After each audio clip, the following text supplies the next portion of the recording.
दोस्तों नमस्कार। 2019 की लोकसभा इलेक्शन आ चुकी है। ऐसे में बहुत सारे करोड़ों लोग इंतजार कर रहे थे कि जब पार्टी की घोषणा पत्र आएगी तो क्या उसमें उनका मुद्दा होगा।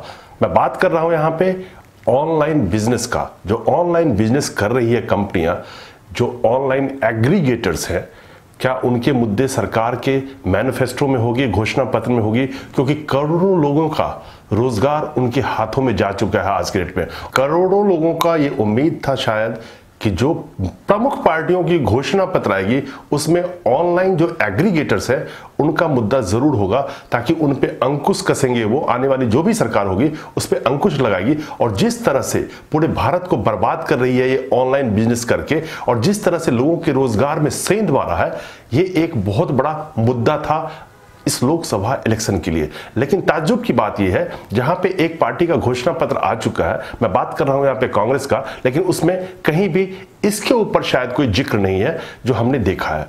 दोस्तों आज के दौर में जिस तरह से ऑनलाइन एग्रीगेटर्स, चाहे वो कैब एग्रीगेटर्स हो, चाहे रिटेल के एग्रीगेटर हो, चाहे होटल के एग्रीगेटर हो, चाहे रेस्टोरेंट के एग्रीगेटर हो, मैं यहां बात करूं अगर जैसे रेस्टोरेंट के एग्रीगेटर स्विगी, फूड पांडा, जोमैटो, डिलीवरी बॉय जिसमें काम कर रहे हैं, और रेस्टोरेंट जो उनके साथ काम कर रहे हैं वो किस तरह से परेशान है, सारी बातें आप लोगों के सामने हैं। मैं आज मोटा मोटा मुद्दे की बात कर रहा हूं। जिस तरह से होटल इंडस्ट्री इन एग्रीगेटर से, जो ऑनलाइन ऐप के थ्रू जो बुक करते हैं लोग, वो ऐप किस तरह से काम कर रही है, और जिस कंपनी की भी वो ऐप है वो किस तरह से आज के डेट में मनमानी कर रहे हैं जब उनका बाजार बन चुका है। इसी तरह से अगर हम यहां बात करें कैब एग्रीगेटर की, तो जिस तरह से शोषण हो रहा है ड्राइवर्स का वो भी आपके सामने है। यानी कि ये जो 4 ट्रेड मैंने आपको गिनवाए हैं, जिसके अंदर में करोड़ों लोगों के रोजी रोजगार आते हैं, और जिसके ऊपर ये कुंडली मार के बैठ गई है ऑनलाइन कैब एग्रीगेटर्स।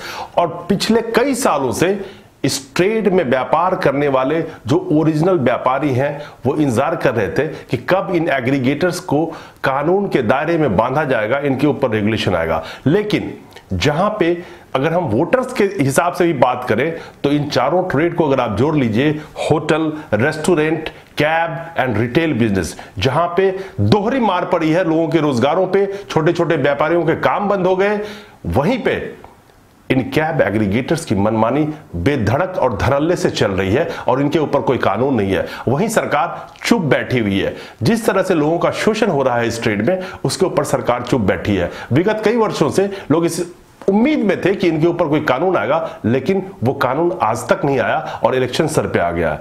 मेरा सवाल सिर्फ इतना है कि जहां पे करोड़ों लोगों के रोजी रोजगार का सवाल था, और जिस तरह से ये शोषण कर रहे हैं, बिना कानून के दायरे में आए ये अपना काम कर रहे हैं, मनमानी कमीशन ले रहे हैं, और जिस तरह से ड्राइवर्स की हत्याएं हो रही है, होटल वाले के बिजनेस जो कि वो अपना स्वरोजगार कर रहे थे वो भी, उनकी भी व्यापार में सेंध लगाया, ड्राइवर्स के व्यापार में सेंध लगाया, डिलीवरी बॉयज को फिर प्रलोभन देके, अलग अलग लोभ देके उनको फंसाया, और हर जगह प्रोटेस्ट हो रहे हैं।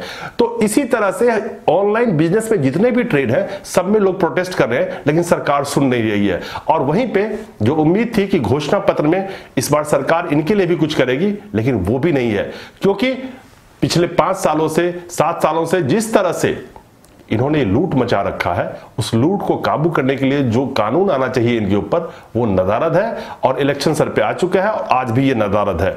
वहीं पे अगर हम वोटर की बात करें तो करोड़ों वोटर हैं, लेकिन इनका ये मुद्दा कहीं नहीं है। जिस तरह से पूरे भारतवर्ष में एग्रीगेटर ने अपना एक मकड़ी माया जाल की तरह अपना व्यापार फैला लिया है, और वहीं पे एक रेगुलेशन ना होने की वजह से वो अपनी मनमानी कर रहे हैं, लोगों का शोषण हो रहा है। हर ट्रेड के लोग चिल्ला रहे हैं, जिस ट्रेड में भी एग्रीगेटर काम कर रहे हैं, लेकिन सरकार अपनी आंखें बंद किए हुए बैठी है। तो दोस्तों आप देख रहे हैं कि अगर 2019 के लोकसभा इलेक्शन में अगर कोई भी पार्टी घोषणा पत्र में इन कैब एग्रीगेटर या ये ऐप बेस्ड जितनी भी कंपनियां हैं इस पे नकेल कसने के लिए कोई कानून अगर लाने की वादा नहीं करती है, तो आखिर 2019 का लोकसभा का इलेक्शन किस करवट बैठता है। शुक्रिया दोस्तों।